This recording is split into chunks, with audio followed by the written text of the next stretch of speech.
Testing, testing.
Good afternoon. Good afternoon. How you doing? Yeah. Good. How is this dad doing? Mr. Salazar, good afternoon. I'm present. How are you, Mr. Mia? All is good. Thank you. Good here. It's hot and dry, but we're hanging in there. That's good. What's Laredo temperature like? It's always hot like hell. the devil goes to Laredo, hang out for a while, relax. Huh? That's Get why out, I tell cool off. everybody, if you live in Laredo for 20 years, you are married for 20 years, once you die, you're straight going to heaven. I hear you.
Good afternoon. The person that has 956-460-1871, can you please identify yourself for roll call purposes? Good afternoon, everyone. This is Daniel Lucio with AEP Texas. Thank you, Mr. Lucio. Appreciate it, sir.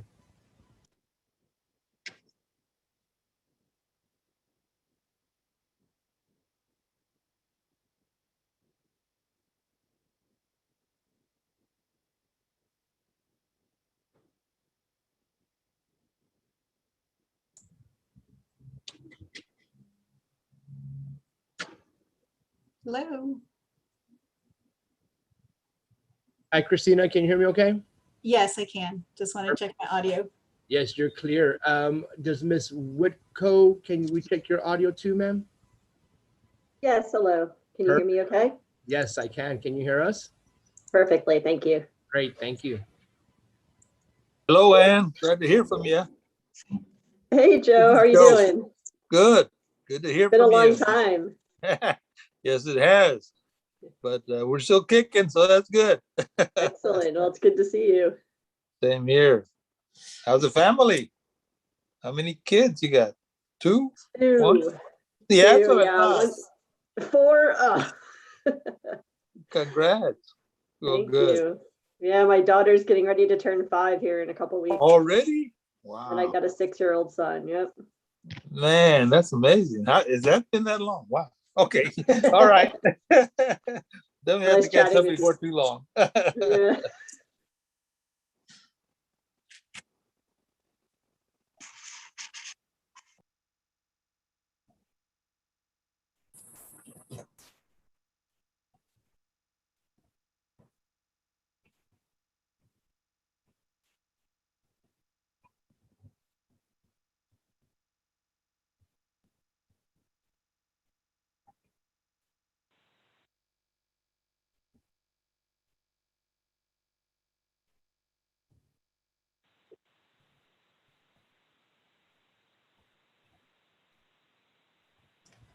Good afternoon. The individual with phone number 956-556-0244. Can you identify yourself, please, for roll call?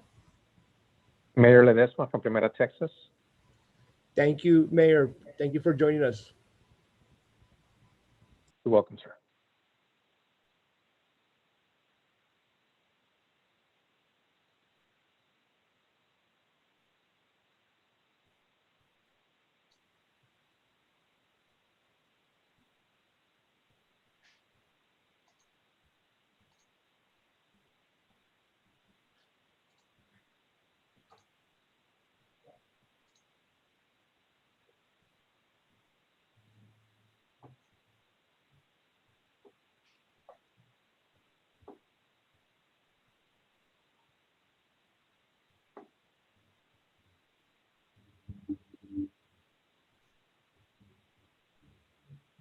Good afternoon, Mr. Trevino. Can you hear us okay? Yes, sir. Can you hear me? Yes, perfect. Loud and clear. Awesome. Thank you, Thank sir. you. Good afternoon. Good afternoon. Thank you. Yes, sir.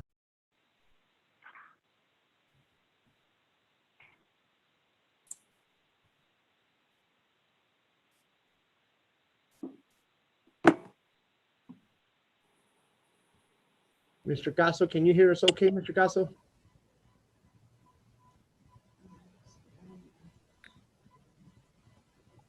Yes, sir, Mr. Salazar. Appreciate it, sir. Thank you.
PCE 20, can you please identify yourself for roll call? Yes, this is Jorge Perez with Perez Consulting Engineers. Thank you, Mr. Perez.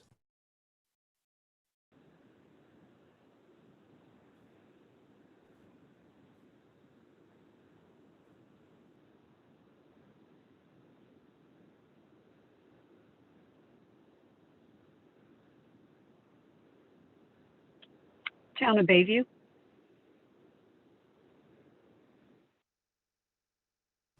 I'm sorry, who is this from 3052? Town of Bayview. Town of Bayview. Thank you, ma'am. Good afternoon.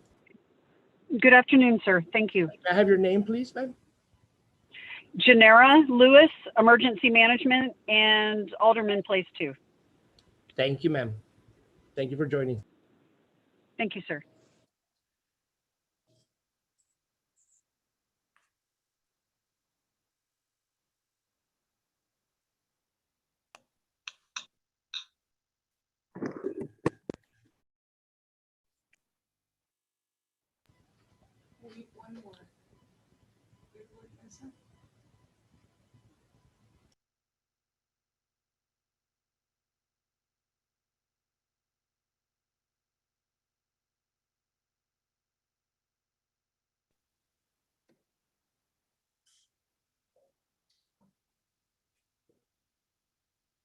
Jaime, how are we doing, Jaime? You're muted. We're good. Chairman, right now, we've got 3:30, 1 p.m., and we're ready to get started. Okay, I will call the meeting to order, and I just want to thank everybody for joining. Thank you. Yes. I want to thank everybody for taking the time to join us this afternoon. I will ask Mr. Salazar to please do the roll call. Yes, sir. Good afternoon. Jaime Salazar with the Drainage District. Roll call for voting members. Jose Hinojosa.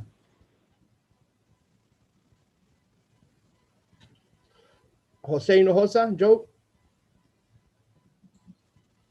I thought I had seen him, but maybe not. Well, I know he's on. Yeah, he's on. Yes. Commissioner David Garza, Present. Mr. Daniel Lucio,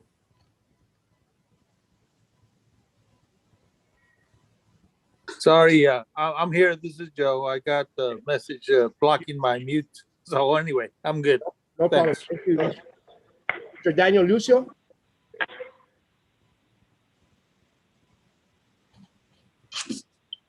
Mr. Hudson Benoit, I'm here. Mr. Lucio, are you present? I know I spoke to Mr. Lucio earlier. Mr. De Hoy is here. Commissioner Fuentes, David Fuentes, Mr. Joey Trevino. I'm here. Thank you, sir. Miss Vanessa Rosales Herrera. Can everyone else please mute their phones? Miss Vanessa Rosales Herrera. Mr. Joe Khalifa. Joe Khalifa present. Good afternoon, everyone. Good afternoon, Mr. Khalifa. Mr. Jose Caso. Present. Thank you, sir. Miss Sonia Lambert. Present. Thank you, ma'am. Mr. Riazul Mia. Present. Thank you. Commissioner Eduardo Gonzalez.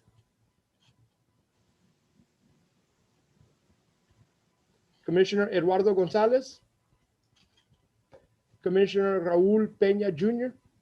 Here, present. Thank you, Mr. Peña. Mr. Alan Moore. Mr. Alan Moore. Okay, now non-voting members. Mr. Willie Cupid. I'm here. Thank you, sir. Mr. Tim Freer. Ms. Nelda Barrera.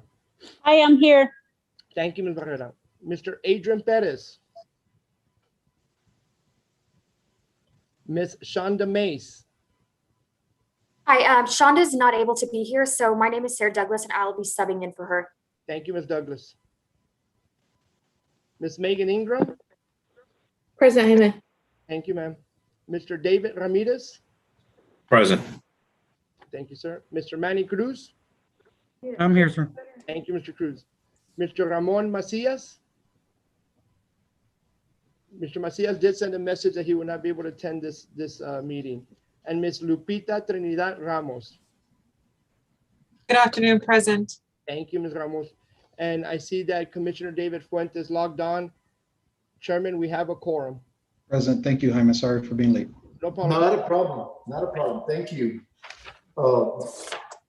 We will go ahead And first of all, discuss any review of written public comments received, Jaime. I have not received any at this time, Chairman. Thank you, sir. You're welcome. Item number 4 is discussion and action as appropriate. Consider the approval of the minutes from the previous meeting of June the 30th. The minutes were included in the packet. Are there any additions, corrections, or deletions that need to be made? And if there aren't, could I have a motion to approve? Motion to approve, Chairman. This is David Fuentes. Second by, Riazul Mia, second. thank you, Samir. All those in favor say aye. Aye. Aye. Aye. Aye. All those opposed, same sign. Motion carries. Item number 6 is public comments as part of the pre-planning efforts to receive public input on the Region 15 2023 Lower Rio Grande Regional Flood Plan. We will limit those to 3 minutes if there's any present. Jaime, do you have anybody on that wishes to make a comment? Chairman, I think did we skip item number 5, update from the Water Development Board? Yes. That's okay. Hi, Commissioner. I just have a brief update, and it's just to update you all that the technical memo, which is meant to be sort of a draft midpoint work in progress deliverable where the group can demonstrate that they're making progress towards contract requirements. So it's a technical memo, was originally due January 7th. There are going to be 3 components, 3 tasks within that technical memo that are going to have their deadline extended to March 7th. And that's so that the group, the technical consultant, can incorporate the course fathom data that's going to be released in October. So just a quick note on that. We can talk more as it comes up. I just wanted to touch briefly on it today. Okay. I had purposely skipped you, but that's perfect. Okay. Item number 6, we will go ahead and proceed to public comments as far as the pre-planning efforts. Jaime, do we have anyone that has called in, or is there anyone that is on Zoom right now that wishes to make any public comments to have input on our regional flood plan? No one that has called in at this time, Chairman. May I make a comment from the town of Bayview? Yes. Yes, ma'am. Could you state your name, please? Yes, sir. My name is Janera Lewis. I'm from the town of Bayview, Alderman Place 2 and Emergency Management. I'm sorry I'm not up to speed with where you are in the process, but I would like to comment. You probably know that our maps, our floodplain maps, are incorrect. We have higher risk flood zones and elevated areas, and where our Ritakas run is a lower risk area. So I just want to put that out there officially. Thank you so much, Councilwoman. Okay. Thank you, sir. Yes, ma'am. And we will make note of that. And, you know, there was an opportunity that closed last week, week before last, but we will still take into consideration and make sure that any subsequent pre-planning meetings, we will invite you to. Okay. Thank you, sir. Yes, ma'am. Commissioner Garza. Yes. This is Edward Mesa, Town of Laguna Vista. Yes, sir.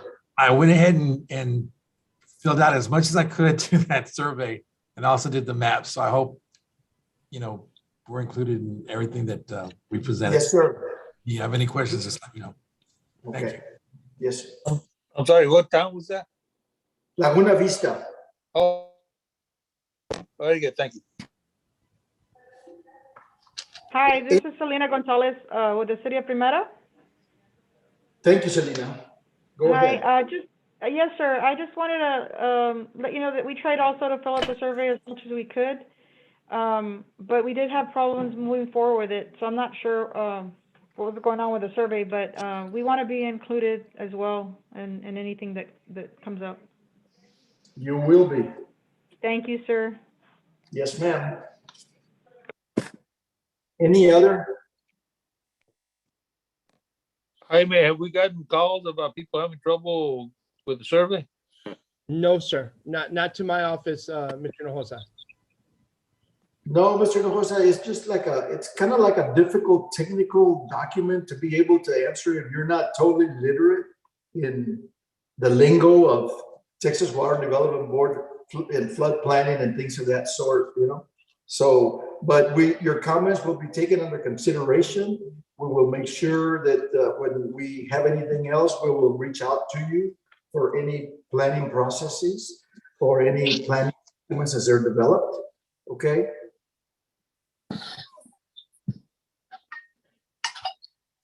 Any other comments from anyone else?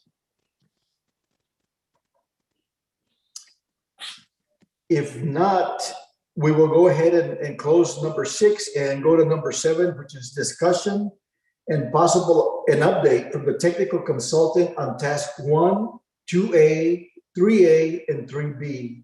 And Ms. Leal, are you on? Yes, Chairman, I am. You have the floor.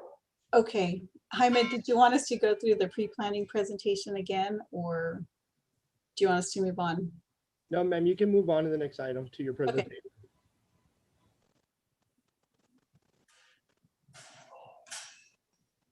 Which is item number 9, okay? Yes. And let me share my video. Thank you, Chairman and Jaime. Next slide. Today, I am accompanied by 14 members to give you an update on the progress we have made on task 1, 2, and 3. Substantial completion of these 3 tasks, along with task 4, are what are to be included in the technical memo that's due at the end of the year. I don't want to, we'll try to be concise in our update. So before we begin, I want to thank all the stakeholders that provided information through the online survey. What little you did is great, and we will be reaching out for more questions or to gather additional information. And now I'm going to turn this over to Kimberly Miller and Raul Orozco to go over task 1.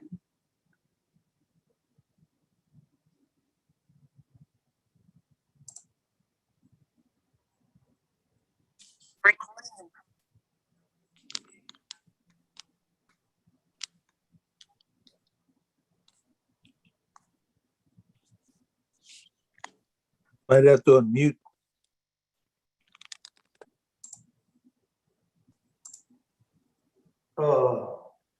Who's on? I don't.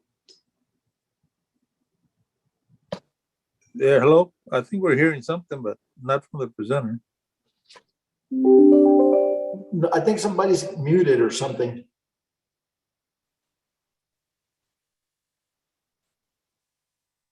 Ms. Leal, are you still there? I am. I was turning it over to somebody else, but we sent out 170.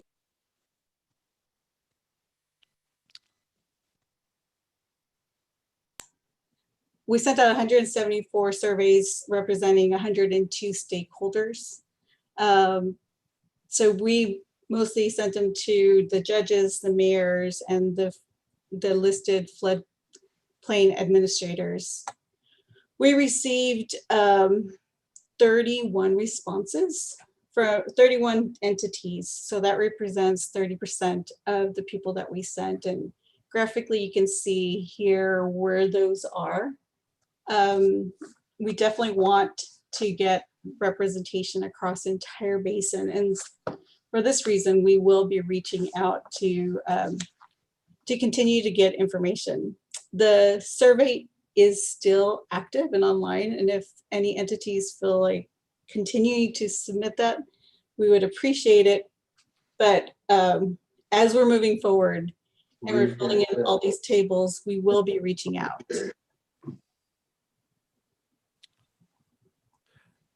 Thank you, Christina. So we'll talk a little bit about the population density map that you see here on your right.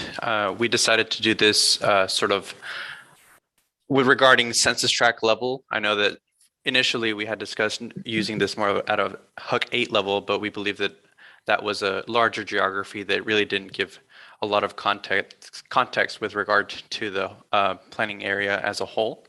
So we see that a lot of the population is concentrated on the border cities within Hidalgo, Cameron County, Webb County, and up to Maverick and Valverde counties. And next slide, please. Great. So the HUC 8 projections were done using the water user group data from 2020 to 2060. And these are in fact HUC 8 projections. We see here that the Southeast HUC 8s are sort of where the population is mostly concentrated within Willacy, Hidalgo, and Cameron counties. This is sort of goes in line with what was shown previously on the census tract populations. And a little bit of the issue with these HUC 8 geographies is they're in fact very, very large. So characterizing the planning area was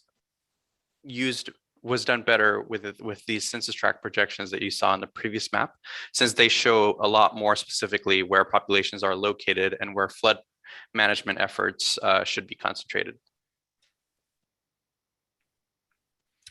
With regards to the median household incomes, we have done these by census tract as well. We have noticed that populations with lower incomes are typically less likely to recover from flooding. This could be due to them being unable to repair their homes or being able to afford these sorts of accommodations to adjust to a flood event.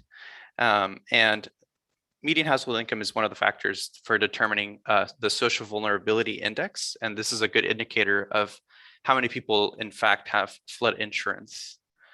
We see that the higher incomes are concentrated in the areas of higher population density, with the highest being within Laredo and the lowest incomes being in the lower density communities.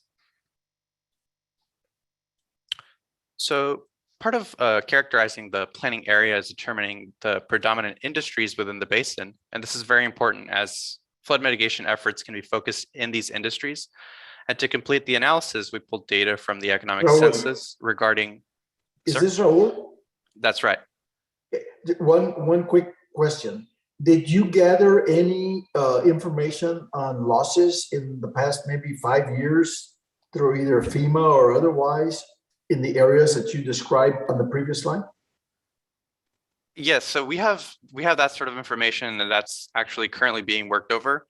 And I was about to discuss sort of the future of what we're doing for task 1, but that is part of our analysis. And I'm sorry, I'll let you go. That's no worries.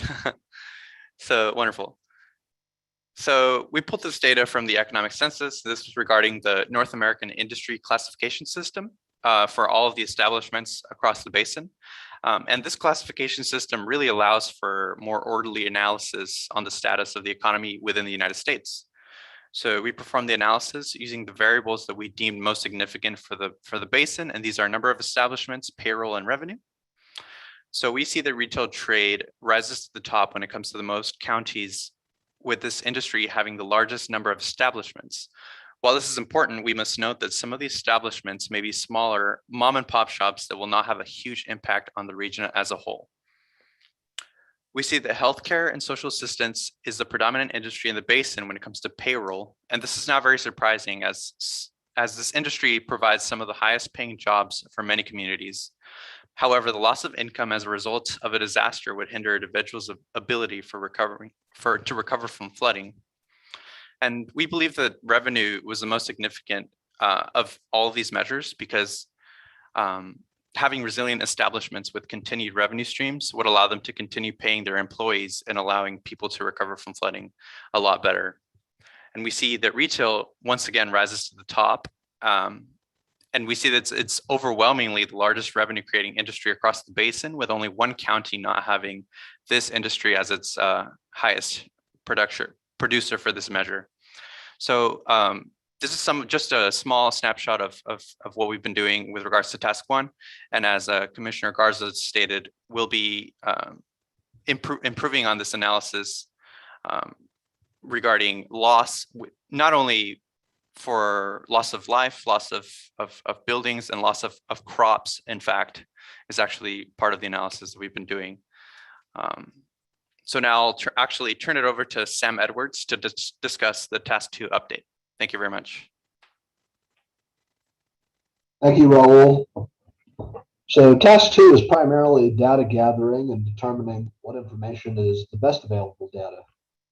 The flood risk analysis is comprised of 3 parts: hazard, exposure, and vulnerability. We are currently pulling together flood maps for the flood hazard analysis to determine location, magnitude, and frequency of flooding for the 1% and 0.2% storms, also frequently referred to as the 100-year and 500-year floodplain. The second part, the flood exposure analysis, will identify who and what might be harmed from those specific storms, including the number of residential and non-residential properties and their associated population. We'll look at the number of roadway crossings and length of roadway exposed to the floodplain. And we'll also look at agricultural areas and the values of crops exposed. Last is the vulnerability analysis to identify critical facilities such as schools, hospitals, police and fire stations, and power generation facilities too. The CDC's Social Vulnerability Index will be calculated and summarizes the extent to which a community is socially vulnerable to disaster. Factors in the SVI used include economic data as well as data regarding education, family characteristics, housing language, ethnicity, and vehicle access. The Texas Water Development Board has prepared a statewide GIS dataset that compiles the most recent flood hazard data of riverine and coastal flooding in Texas, which we're referring to as the floodplain quilt. And we'll use this as a starting point and piece in best available data from numerous sources, such as local studies from cities, counties, and river authorities. So some of those are they're detailed and are probably going to be the best available data. Next to that, we have a lot of information from FEMA. FEMA detailed studies, both effective, and there's a lot of preliminary data out there that has not been made effective. We'll also look at FEMA's base level engineering, which is flood modeling on a large watershed scale as opposed to targeting individual streams such as the detailed studies.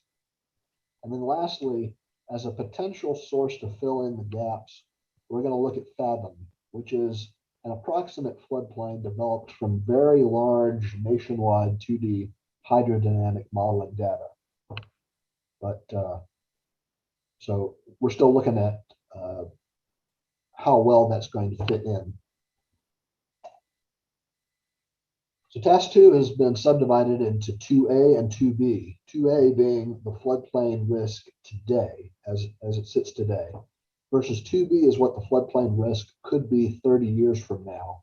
And there are several ways to approximate the future conditions of the floodplain that we'll be looking at. Next, I'm going to hand it off to Christina to talk about task 3. Thank you, Sam. Task 3 is a foundation of the regional flood plan. We will be taking the information from the stakeholders on the current flood management practices and regulations and use these as a starting point for developing the flood mitigation goals and standards for mitigating the flood risk in our basin. As a group, we will assess these practices and recommend standards for the basin to implement. So as we prepare to discuss possible goals and assess our current practices, we need to bear in mind how our practices and our standards allow or cause, encourage, or otherwise increase the flood risk. Inherently, we know that the higher the standards, the stricter we are at enforcing, the better flood mitigation risk will be, as opposed to having no standards or having very lax or no enforcement. So I want you to keep that in the back of your mind as we start looking at some of the practices that we have in place. So here we see a table, and we've shown you this before. This will be part of the regional flood plan that we submit. And it summarizes the big picture activities. Christina, Yes, can you go back to the previous slide? sure. Did I miss something there? Can you tell us about the green areas? So those green areas are where they have, let me see, what is that? The base flood elevation information. So FEMA is going through and they're doing, it's not a detailed assessment like you do for the firm maps, but it's like one step below where they're doing base flood elevations and defining that. There are some other areas where these are the approved areas. There are other areas where there's some that are being reviewed right now for possible approval. And that's like another area where that's better information than some areas where, you know, our flood, the firm maps that we're using to define our flood risk are, you know, decades old. And so this is showing where there's better information. Thank you. So like I was saying, this table just kind of summarizes the big picture activities of what the floodplain, the different entities are doing. And this is part of what we're going to have to be submitting in our report. And this is data that we're gathering. But, you know, if you look on top, there's a whole host of information, standards, and policies that all play into our flood management practices and influence, you know, our flood risk practices in some way. So to better understand, so this is information that we need to look through and assess, right? To better understand the regional floodplain group's sentiments and values on some of these practices, we are going to start sprinkling in some polling questions to gain insight on what you value and your attitudes. And we'd like to use this insight. It's just merely informational to begin to develop language for some of these goals. And with that, I'm going to turn it over to Anne to discuss the practices in more detail. Yes, thank you, Christina. My name is Ann Whitco. I'm a senior water resources project manager with HAF. And so before I delve into our findings with respect to Task A, I'm going to walk you through how to access the polling feature that we're going to be using that Christina mentioned to get your feedback on some initial questions we want to pose to you. So you can access it right now. You can pick up your cell phones and text HALF, HALFF, to the number 22333. Or if you prefer, you can access it through your web browser and you go to pollev.com/HAF. So once you're in there and connected, just leave that open. Don't close out until the conclusion of the presentation, because we're going to be asking you some different questions as we move forward. Is it possible for you to post that on the chat so everybody can pick those that information up? I'm sorry, can you repeat your question? Yes, I'm sorry. Is it possible to post that on the chat so everybody can get that information? The number to text? Yes. Yeah, Christina, can you get that? It's also on the top of the screen here too, but we could also put that in the chat. Oh, I see. I'm sorry. No worries. So yeah, so as people start to respond, we'll see, you know, what people are thinking here as they're responding. So I'm going to give a little bit of time here to see how this stuff's coming in.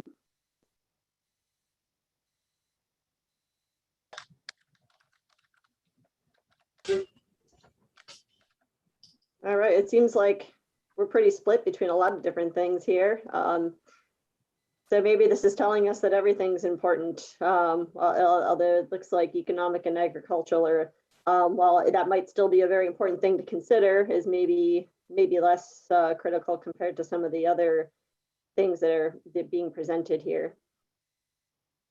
I'm going to give everybody just a little bit more time to wrap this up.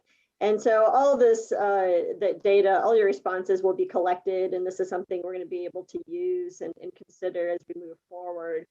We're not making any, final decisions on anything today, but this is just meant to get initial feedback. All right, it seems like we got a pretty good split amongst things, but overwhelmingly, well, no, it's changing as I'm talking.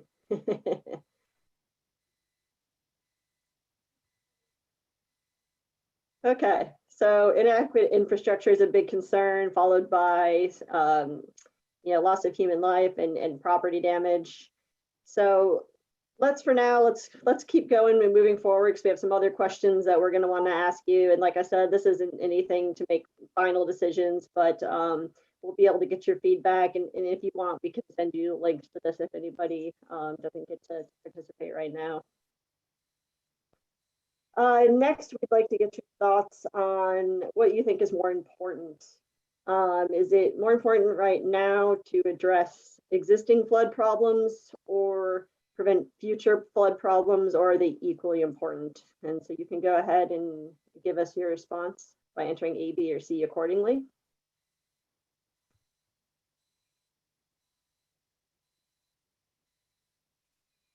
Okay.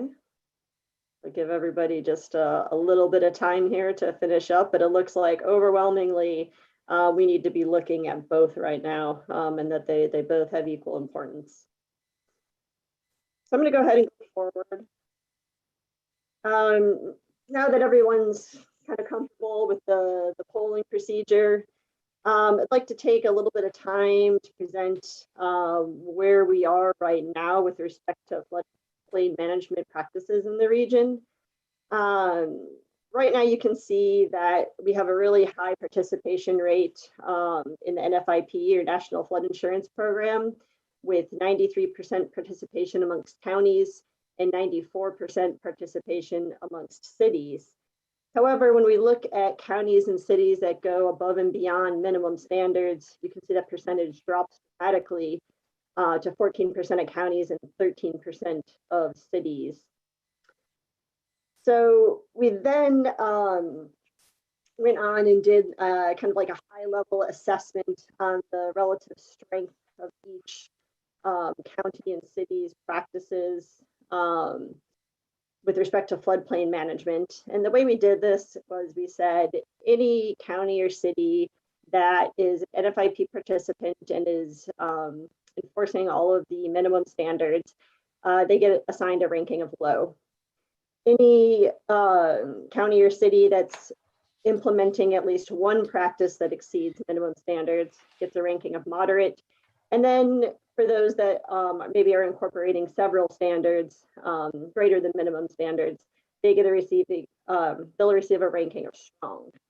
So you can see from the counties, there's currently none, and only 4% of cities that got ranked as having strong practices.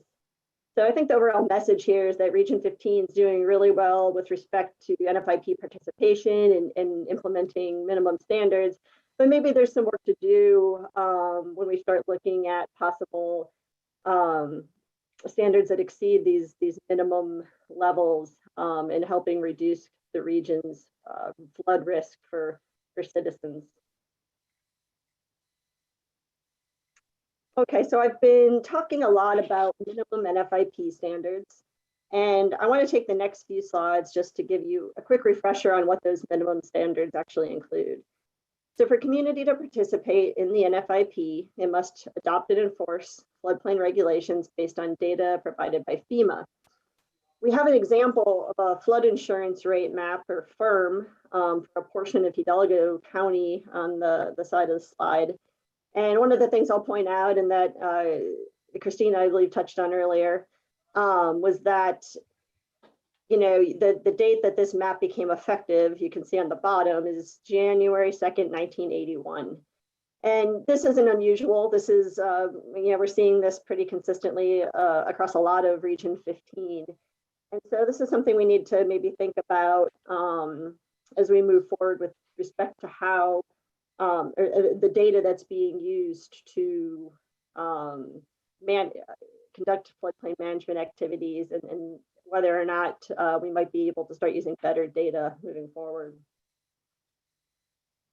Another requirement is that development in approximate A zones, and those are zones that don't have BFE or base flood elevations associated with them. Any development that's greater than 50 lots or 5 acres, whichever of those numbers is smaller, base flood elevations must then be developed.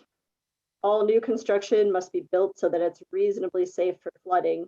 And this likely means that new construction is going to have to be raised to some elevation determined by the floodplain administrator based on best available data and site visits that can help identify where high ground on the property is located. And then communities must also require permits for all proposed development in a significant flood hazard area, or SFHA. Communities that don't have firm maps then must require permits for all proposed construction.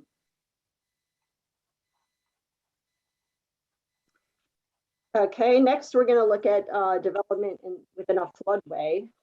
It's prohibited unless it can be demonstrated that development would not result in any increase in flood levels within the community during a base flood elevation.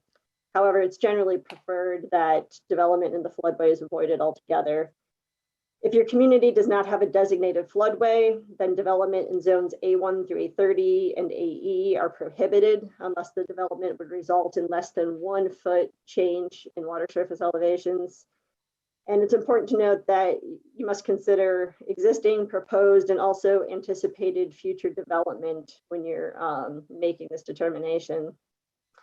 In zones AO and AH, development must be built above the depth number that's provided on the firm map. And if there is no depth specified, then you have to be 2 feet above adjacent natural ground. So all new buildings in A zones must be constructed so that the lowest floor is at or above the base flood elevation. And then for non-residential structures, you must also have your utilities and sanitary facilities either raised or flood-proofed so that they're completely watertight. Both elevated and flood-proof buildings must be properly anchored to a foundation so that they're stabilized against flood forces to ensure that there's no movement and that it's not subject to scour and undercut. And buildings must be constructed with materials that are resistant to flood damage, meaning that they must be able to withstand direct and prolonged contact with floodwaters without sustaining any significant damage. For manufactured homes, pretty much the same requirements that they have to be elevated above the base flood and anchored.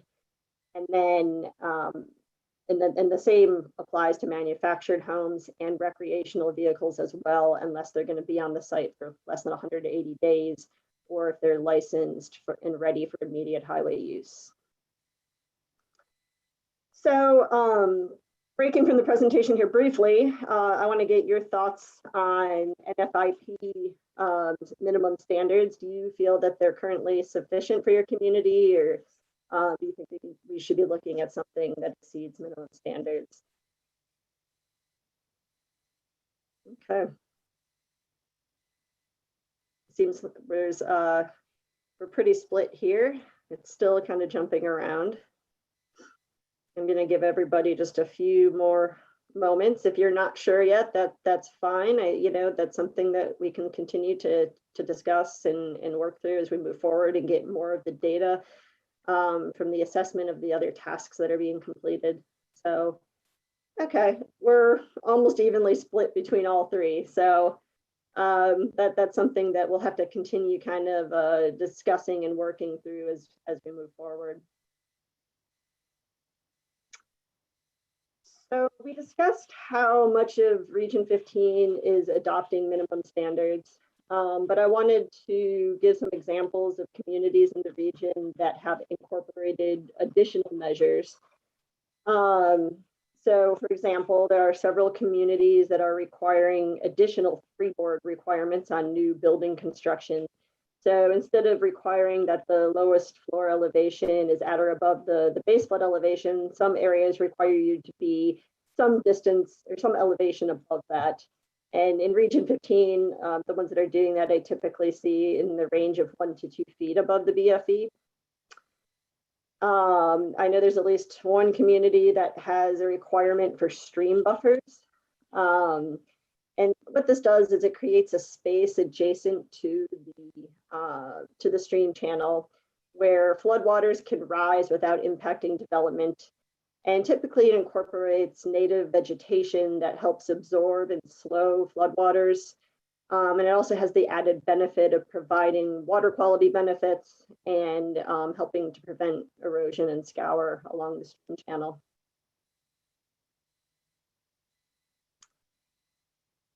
Other communities have incorporated requirements for constructing critical facilities outside of the 500-year floodplain. And many have detention requirements, on-site detention requirements, where post-development flows have to match pre-development flows for various rainfall frequency events.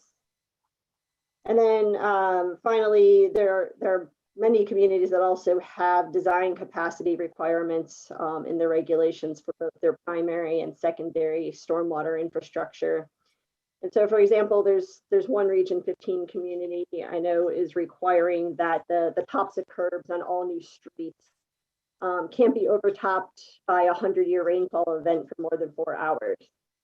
So these are examples of some things that we can think about in terms of standards that exceed minimum levels and some things that have been working for other communities in Region 15.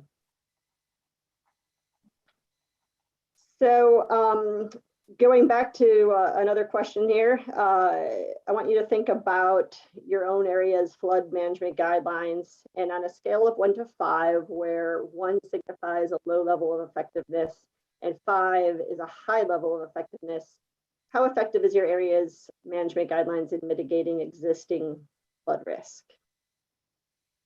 And I'm going to give everybody a little bit of time here to answer. Is it available for regular people or for people with compromised?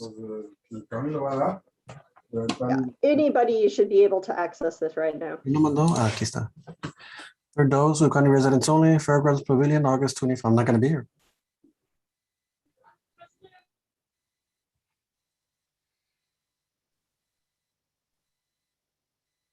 Okay.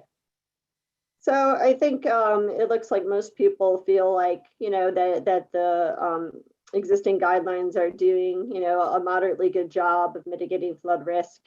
But there's that's maybe half between that, and then the other half, he says it's either ineffective or effective, or moderately ineffective. So next, this is the same question, but I want you to think about mitigating future flood risk. So do the guidelines, how effective are they when you start thinking about future flood risk?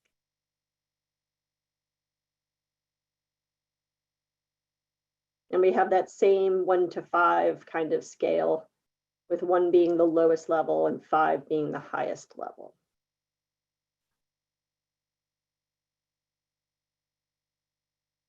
Okay.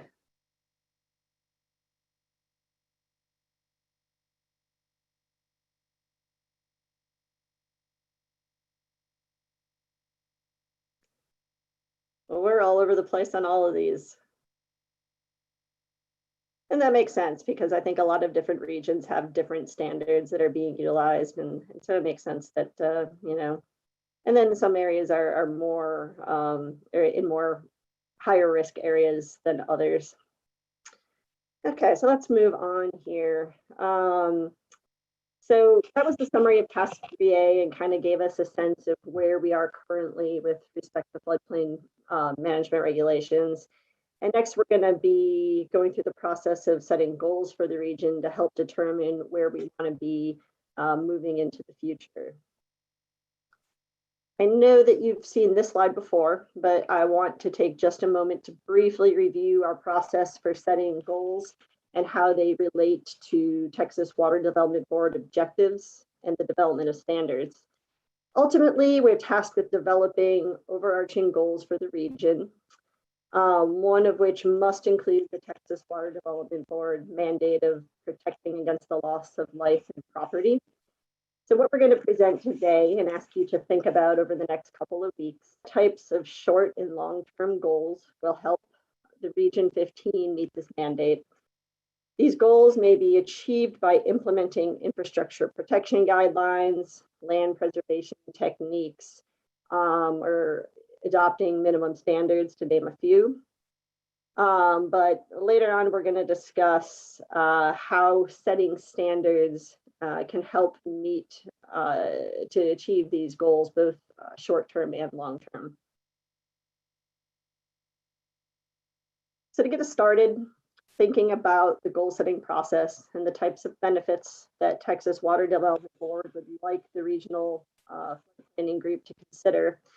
This slide shows the relationship between types of floodplain management strategies and potential benefits.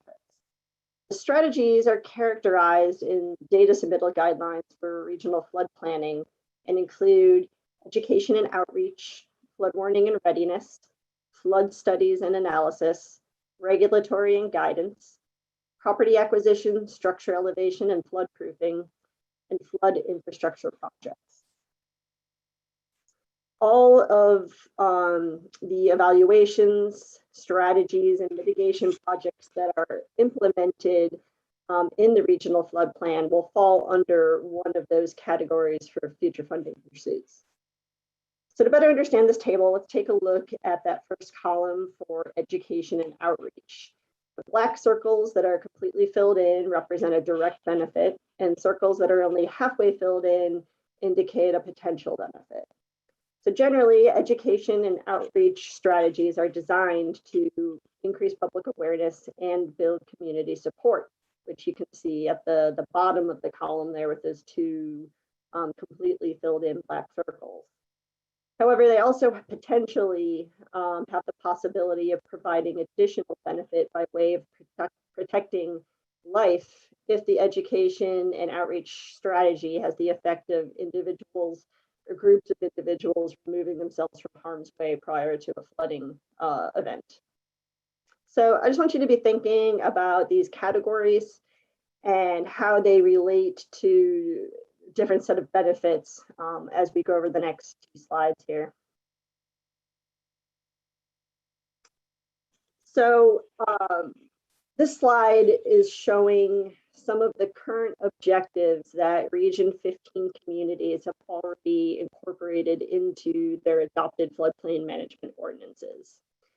They include minimizing expenditures of public money in rescue and relief efforts, minimizing disruptions to business and damage to public facilities and utilities associated with flooding.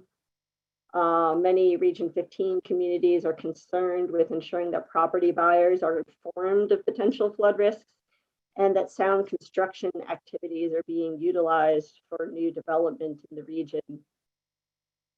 And finally, Region 15 communities are also concerned about protecting open space and natural floodplain areas, and they want to avoid increasing flood levels or creating new flood hazard areas. So with these objectives that have already been established and adopted across much of the planning region, we didn't want to completely reinvent the wheel. So considering that and reviewing what some of the other planning groups have developed with respect to their overarching goals, we're proposing to link these objectives directly to future strategy development that results from the plan. And so that they kind of fall right in line with those strategy types that I presented on the previous slide. So here, I know this table looks the same, it's a little different. Here we're looking at the relationship between the goal categories and the objectives that I read on the last slide, and the ones that much of Region 15 is already aligned under and have adopted in their floodplain management ordinances. So again, the black circles indicate that they directly support the objective, the floodplain management objective, and then the half filled in circles means there's a potential benefit. So as an example here, let's look under that second column under flood warning and readiness. You can see how strategies developed in this category can directly support the minimization of rescue and relief efforts, and by ensuring that more people are removed from potentially dangerous situations prior to their occurrence. However, certain strategies may also be supported by advanced warning that minimize flood impacts on local businesses. So for example, in Brownsville, the city is able to lower Resaca levels in key locations to create additional stormwater capacity so that when heavy rainfalls are expected, there's additional room for storage, and hopefully that helps minimize some impact to areas that might otherwise be flooded, and then reduce, interruptions to business operations. So to recap the last couple of slides here, and just to make this very clear, based on existing stated floodplain management objectives from your ordinances and the Texas Water Development Board strategy types, we're proposing 6 overarching goal categories. And you can see these listed. They would all incorporate specific goal statements, standards, and FMS, FMEs, and FMPs, which are strategies, evaluations, and mitigation projects within each category. So just to get your initial thoughts on this, and I want to make very clear, this is not a final decision right now. You're going to have a few weeks here, and we're going to send something for you all to review and give us comments and feedback on. This is not a final decision, but give us your initial thoughts if you like this approach, or if you think, we need to look at this again, you can say disagree. And if you're not quite sure yet, that's okay. You can enter C.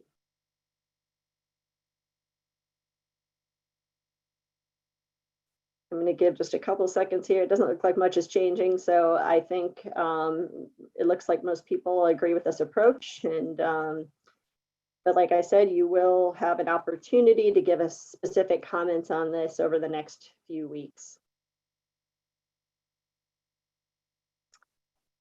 Okay, so another item that we need to bring up, and you're eventually going to have to decide if we want the plan to include standards that are either recommended or adopted. And we need to be cognizant of the fact that it's ultimately up to each individual governing body to adopt and enforce floodplain management goals, strategies. The flood planning group can determine how floodplain management evaluations, strategies, and projects can be considered within the regional flood plan. So if you all decide that the goals should be recommended, then there's no prerequisite for including any of those evaluation strategies and projects into the regional flood plan. But if you move towards the adoption route, then it's saying that the entities must meet these adopted standards before any of their evaluation strategies or projects could be included or considered for inclusion in the regional flood plan. So we're going to go and get your initial thoughts on this. This is, again, not a final decision, and this is something that you're going to have some time to think about and provide comments on over the next few weeks. But let us know what you're thinking here initially. You can put A if you think this should be recommended, B if you feel that it should be adopted, or if you don't think we should be recommending or adopting standards, you can enter C. And I have a question on this adopted category. Are we referring to new construction moving forward, retrofitting, or grandfathered situations? Or seems like it could encompass any of those. So adopted moving forward would be all right, I would think, but and then maybe I don't know. Obviously, there's a lot established structures and buildings and colonias, if you will, that would be under a lot of pressure to come up to code with something like this. Yeah, sure, that's a good point. That makes a lot of sense, and I think it's going to depend on what specifically is being recommended. It could address new construction. It could address retrofitting, stuff that's already constructed. I mean, a lot of that will just depend on the specific items that are being considered.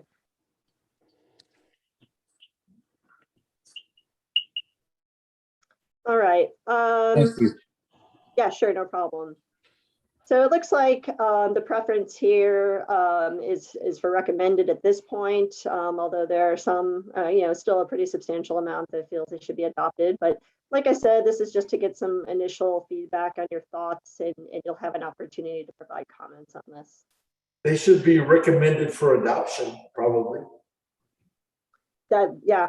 I think that the recommendation part was, yeah, they'd be recommended for adoption, but you wouldn't actually be required to have them considered. But if you're stating that they need to be adopted, then communities that don't formally adopt the standards that are being recommended, those projects wouldn't be up for consideration to be included on the flood plan. And I agree from the standpoint of if things are adopted and what does it require us to do? And we may not have the funding available to make the accommodations and adjustments within our infrastructure budget. So that would be my only concern with adoption, is that the burden that it places on us as entities to fulfill that infrastructure requirement, we may not be able to fund. Yeah, I think that's a good point, and something that has to be considered when this decision is ultimately made. And I think this is probably going to be brought up again at the next meeting here to maybe make a decision on that. But I think over the next 3 or 4 weeks, this is something that can be discussed, and you can ask questions or provide comments, and something we'll have to kind of flush out all these pros and cons as we move forward. At the bare minimum, adoption we would have to distinguish between new construction and make that one of the categories, I would think, to even consider adoption. That makes a lot of sense. Okay, so in addition to whether standards are adopted or recommended, another one of the items that we're going to have to make a decision on is whether we want standards to be adopted or recommended consistently across the entire planning zone, or whether it would be broken down by subregions. And so it's important to note that Texas Water Development Board requires that subregions be defined by the HUC 10 boundaries, or HUC 8 boundaries. And so the map on the screen is showing the blue areas. There's 6 blue areas that represent the HUC 8 areas. And you can see they completely fall within that dark black line that represents the Region 15 planning area. So when you're thinking about regional versus sub-regional, this is what we're talking about. The standards would either apply across the entire region, or they'd have to fall into one of those. They'd be applied uniformly across each of the, not uniformly, sorry, they'd be applied across specific HUC 8 boundaries that are delineated on the map. So, oops, I apologize. Let me clear that first. I forgot to clear this earlier. We're asking for your kind of initial thoughts on how they should vary by being applied all across the region or by HUC 8 area. And again, this isn't a final decision at this point. We're just getting initial thoughts and feedback. Okay. And if you're not sure yet, you can put in C, and that's fine. And it's something we can kind of work through a little bit more as we're moving forward. All right, so, okay, I'll give it just a few more seconds here. Maybe a slight preference for doing it based on subregions, but it's fairly split. All right, at this point, I'm going to hand it back to Christina, and she's going to walk through the requirements for the goal setting process and talk about where we're going to go from here. So I will hand this back over to Christina. Thanks, Anne. So there are 5 things that we need to define when we're developing these flood management goals. The goals need to be specific and achievable. That means there needs to be some kind of metric. We will be measuring something to be able to report on whether, we've been able to achieve it. So we can't, as an example, we know 94% of the entities are part of the NFIP. We couldn't make a goal that just says we want more participation, because that's not clear and that's not measurable. Are we talking about entities, being members? That we can measure. So we could make a goal saying we want a short-term goal to be, we want to have every entity be part of the NFIP. And so that is something that we can measure and go, oh, can we go back, Anne? So that leads into the second one. There will also, each goal will need to have a short-term and a long-term goal. Your short-term goals will need to step up to the long-term. So like in that case, where we're talking about, participation, entities participating in the NFIP, we could say, we're only missing a handful of entities. We can achieve that in our short-term, the 10-year period. So we could say our goal could be achieve 100% participation, entities participating in the NFIP, and say that for 10 years. And then the long-term could be to maintain that 100% participation, and that would be an acceptable goal. So it's measurable, and we have 2 different, we have a short term, we have that steps up to a longer term. We also need to address residual risk. Now, residual risk is the flood risk that remains after that flood mitigation effort, your goal is achieved. And so that's a little bit much. We're not really going to go into depth, but we are going to have to do that when we are determining our goals. And like Anne went over the last 2, the goals, we need to define whether they're going to be recommended or required, which requires adoption by all members for their projects to be included in the plan and eligible for state funding in the future. And lastly, we determine whether they're going to apply region-wide or on the sub-regional, the different HUC 8s. Next slide. So like I said, I mentioned residual risk. I just wanted to throw out, tell you that we need to determine it. And the way we'll calculate it is whatever we determine as a short-term goal, we're going to figure out what that residual risk is. And that's going to be calculated and included in the residual risk for the long-term goal. Christina, if I may interrupt, Mr. Sanchez, I think your mic is on.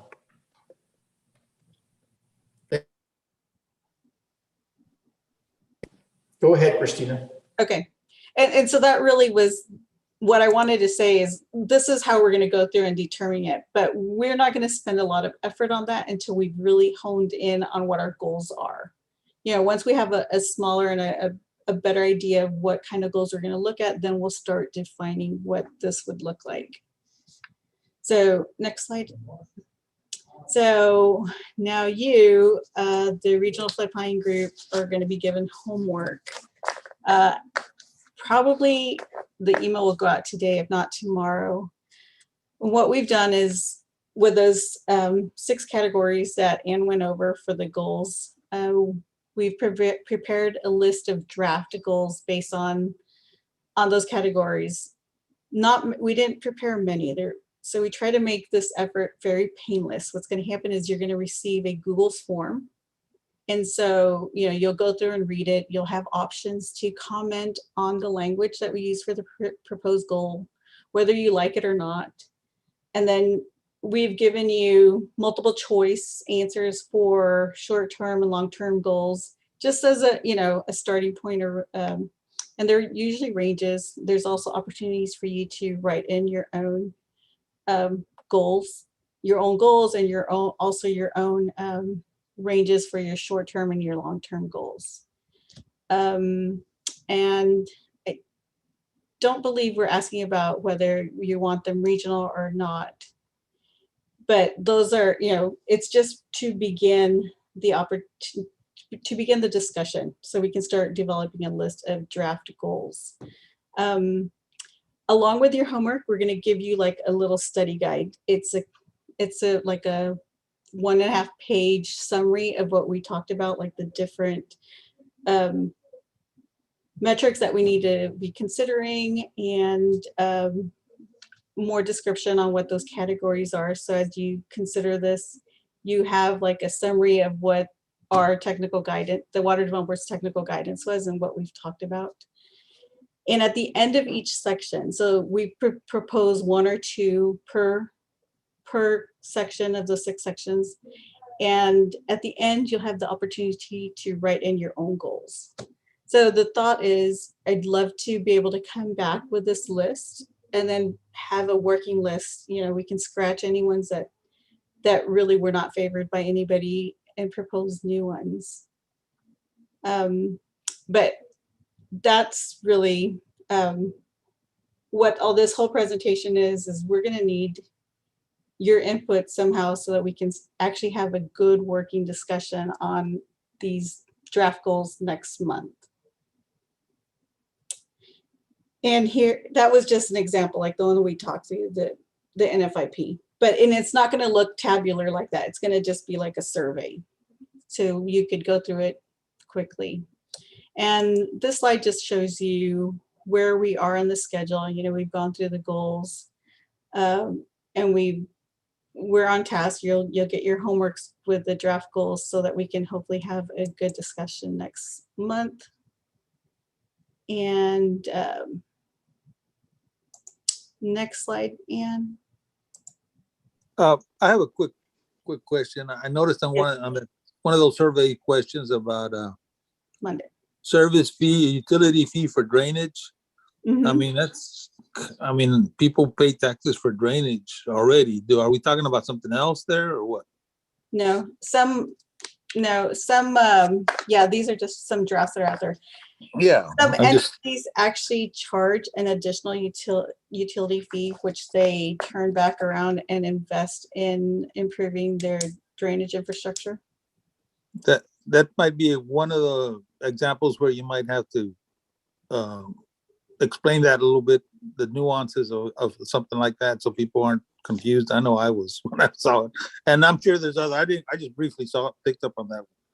Mm-hmm. So that's the stormwater utility. Yes. Yeah, stormwater utilities. Some cities have that, some don't. But everybody pays taxes for, or most people pay taxes for drainage. Not everybody. So that, we got to discern the difference between those two. And this is just, to start you thinking, when you're adopting a goal, we're going to start using those to really start sifting through the different projects and strategies and practices, and everything really needs to line up to support these goals. So when you're looking at the goals, keep that in mind. I mean, everything else is going to hinge on what this is and be kind of filtered, so to speak, to does it support it or not. Mm-hmm. And that's exactly the type of comments too that we're looking for you as you're going through that homework assignment. So you'll have an opportunity to say whether you agree with the goal or not, or if you need some kind of clarification or revision to it. You'll have an opportunity as you're filling out this form to do that. So those are exactly the types of comments that we want you to be thinking about and providing to us as you go through that. I hate to call it an assignment, but in lack of a better word. Yeah, I understand. I guess what I'm envisioning, and probably too cumbersome, but like a set of instructions would be included with something like this. Yes. I don't know. Yes. Okay. Yeah. Cool. Okay. Christine, Monday. do you anticipate having a compilation of all of our homework assignments? Yes. At the next meeting? Yes, sir. That's exactly right. As a starting. So what kind of deadline are you looking at giving us to turn in our homework, teacher? I was thinking 2 weeks at least. Wrap them knuckles. Well, I mean, everything, like I said, hinges on this. So we can't move Yes. forward with task 3 and task 4, I mean, until we know what the goals are. Well, make sure you send it out ASAP and make sure you put the deadline in red on it so that we can all not miss that, please. Yes, sir. Yes, and we'll reach out to you all, as we get near the deadline to make sure that if you have any questions, feel free to reach out and ask. But really, I know our meeting was long, and I appreciate y'all sticking out. We welcome comments as always, and I thank everyone for your participation. Thank you so much, Christina and Ana Maria. I think that it was a very good presentation in outlining in our minds the direction in which we need to go so that you can address, the goals that need to be focused on after this happens. But what I would like to do now is I'd like to open it up to anyone that might have a question or a comment, that might help others of us that are on this call in going forward with doing what the homework outlines for us. If anyone wishes to make a comment, please do so at this time.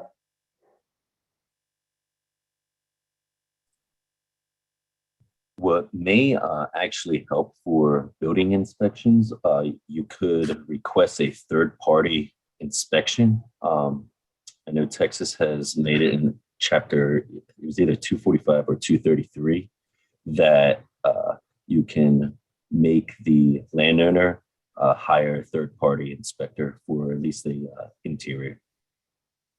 Okay. Sorry, sir, can you please identify yourself? Yes, my name is Patrick McGinn. I'm the liaison for, I think it's Region 13, Nueces. Thank you, sir. Appreciate it. We'll get to you in a minute, Mr. McGinn. Any other comments or questions? If not, Christina and Ana Maria, thank you so much for the presentation. And, in talking to other regions, actually your presentation was much shorter than some of the other ones. Some folks have gone up to 2 or 3 hours on a presentation trying to get everybody on the same wavelength. So you did a good job of being concise and presenting to us. That being the case, I will go ahead and go to item number 8. Mr. Salazar, discussion is appropriate of non-voting entity members. Yes, sir, Chairman. I believe we have Mr. Nick Gallegos, the director for the Middle Rio Grande Development Council, on the call today, and along with Ms. Michelle Garcia. Mr. Gallegos, are you on?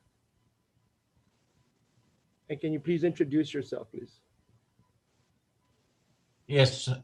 Good afternoon.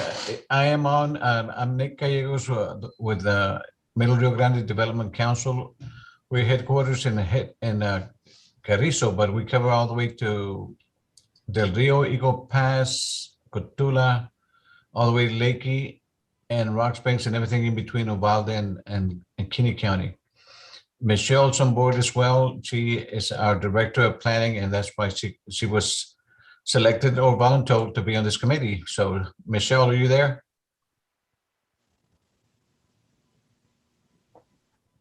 Michaela? Yes, sir, I'm here. Okay.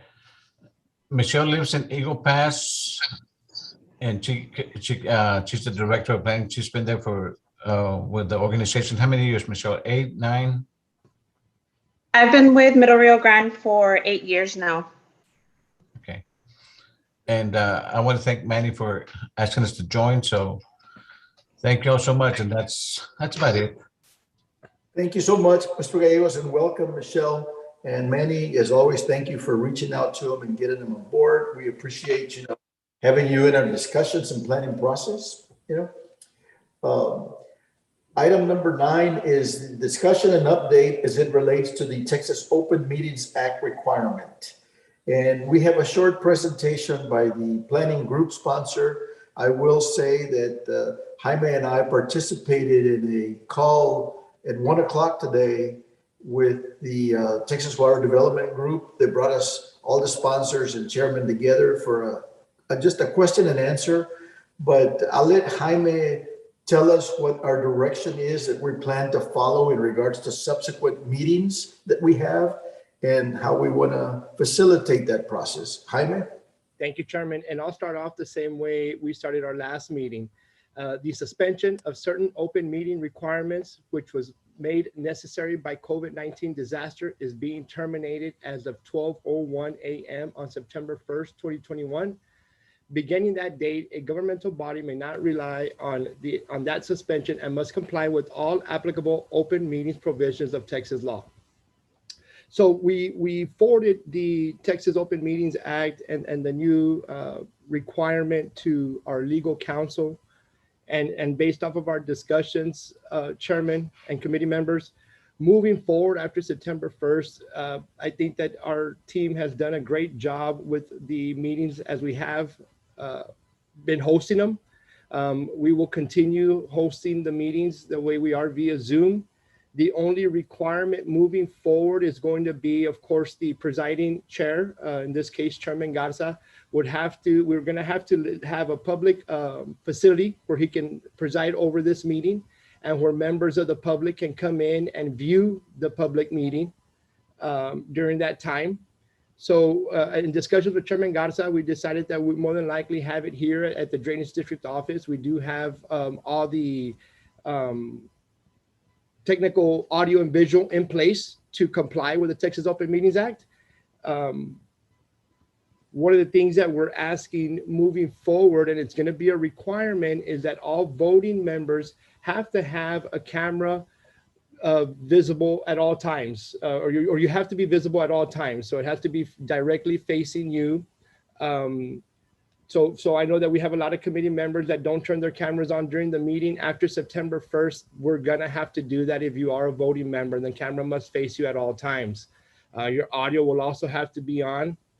Well, the audio has to be on when you're speaking. When they're speaking, that is correct, Chairman. The audio does have to be on, but the camera does have to be facing you at all times. If for whatever reason we have any technical difficulties with any of the voting members, we would have to stop the meeting and rectify the issue before we continue with the meeting.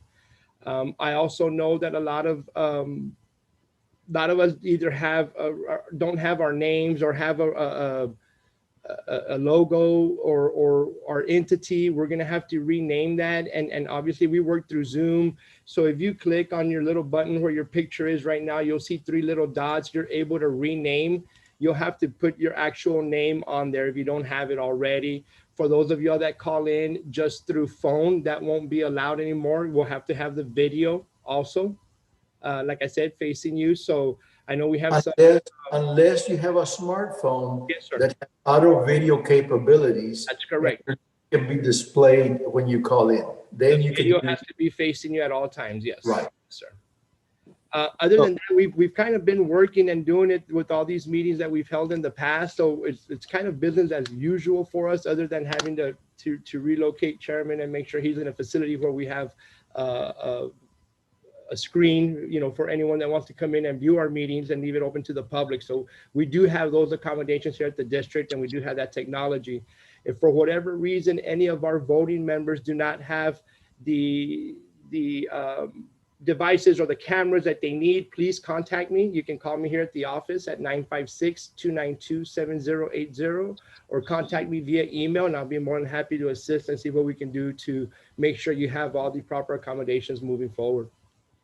Jaime, given what you said about the access for the public to come and go to physically be at the meeting, if you will, does that imply that if a voting member wants to attend the meeting in person, that's still an option, or that will be an option moving forward?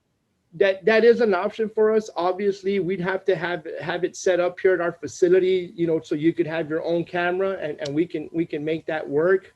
But it's up to the chair and the committee to see if they do want to have in-person meetings moving forward. But I think for now, the way that we've been holding them, I mean, they all work in order, but it will be up to the chair and the committee, Mr. Hinojosa, moving forward. If they do want to have some in person or a hybrid where they do have maybe some members come in and others, continue on Zoom. But if we do have that, just note that if we do have that, I mean, we will have to, have notice so we can have the proper, equipment ready for all voting members here at our facility. Well, basically, I'm just referring to say, show up in person, have the obviously mask and spacing if that's called for. But I mean, I wouldn't think about setting up a individual visual for a person attending. That kind of defeats the purpose. Well, and yes, sir. But if we don't have all voting members under the same roof, then we will have to have those capabilities, Mr. Hinojosa. Yeah. The idea right now for the next meeting is to do a hybrid meeting like we're doing now, to allow public to either be present if they wish to have public comment or to be able to come in on Zoom. The key here for the members is that we have to have in the room that we're holding the public meeting as the meeting site, all of the voting members have to be displayed on the screen to anyone that might come into the meeting, and also displayed on the screen on the other half would have to be any document that is being looked at by all of the voting members, making sure that we are as transparent to the public as possible as to who's seeing what. Even as far as if a vote is taken, they want to see the grimace on your face. That was a word used. Okay. Let me practice on that one. For public's sake, okay? So, we're just trying to comply. We try to make sure. The other option was to get us all together, which is, in the large region that we're in, is pretty much an impossibility because there are no funds with the Water Development Board for travel. They made it very clear today that that's not an option that is included. So we could not be able to reimburse basically mileage or anything of that sort for our board members to meet at East Central.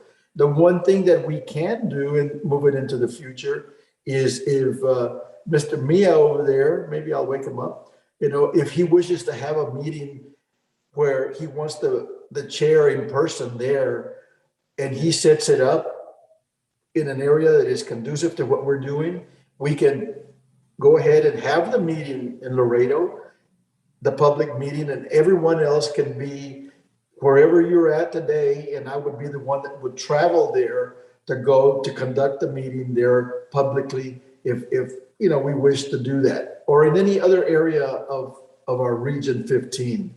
So, Mr. Chairman, I'll be glad to just we can host the committee anytime. Okay. Well, if we wish at some point to do that, we want to be open, whether it's there or further upstream, I mean, we want to make everybody feel that, we're not trying to monopolize where the meetings are at. We're open, but we don't want to create all of us to have to travel 200 miles to attend the meeting. That's a little bit too much to ask for.